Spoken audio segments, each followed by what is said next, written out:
Alhamdulillahi Rabbil Alameen. As-salatu was-salamu ala khatimin nabiyyin wa ala alihi wa sahbihi ajma'in. Amma ba'd. Fa'udhu billahi minash shaitanir rajeem. Bismillahir rahmanir rahim. Qala Allah ta'ala fi Surah Al-Aaraf.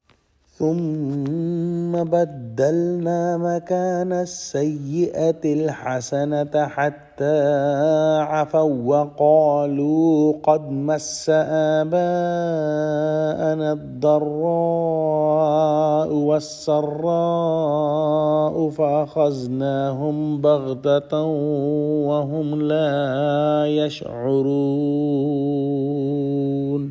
Translation.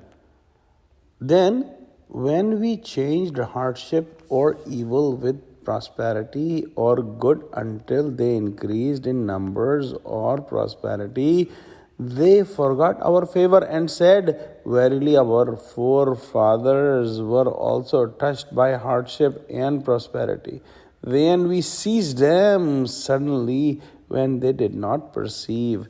In the previous ayah, we studied that Allah subhanahu wa ta'ala mentioned a law that when Allah subhanahu wa ta'ala sent messengers, the messengers gave the message of Allah subhanahu wa ta'ala to the people.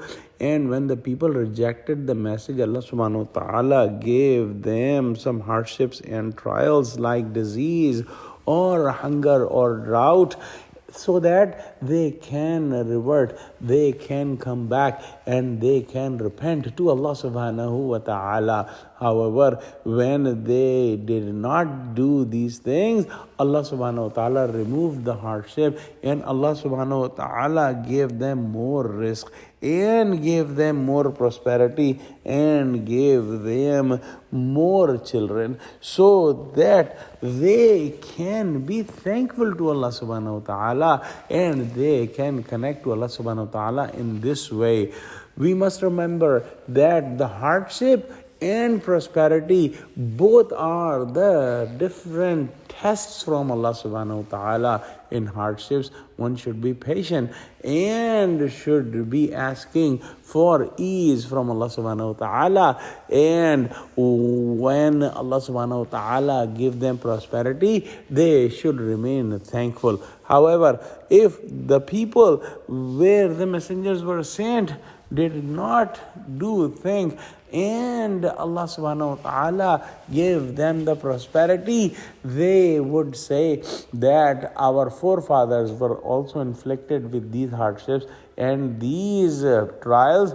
However, these trials and hardships and these times of prosperity are nothing but comes and go with time, and they continue to go in the life of sins and continue to reject the ayahs of Allah subhanahu wa ta'ala until Allah subhanahu wa ta'ala punishment came suddenly, and the nation of the prophets who rejected the prophet were destroyed completely.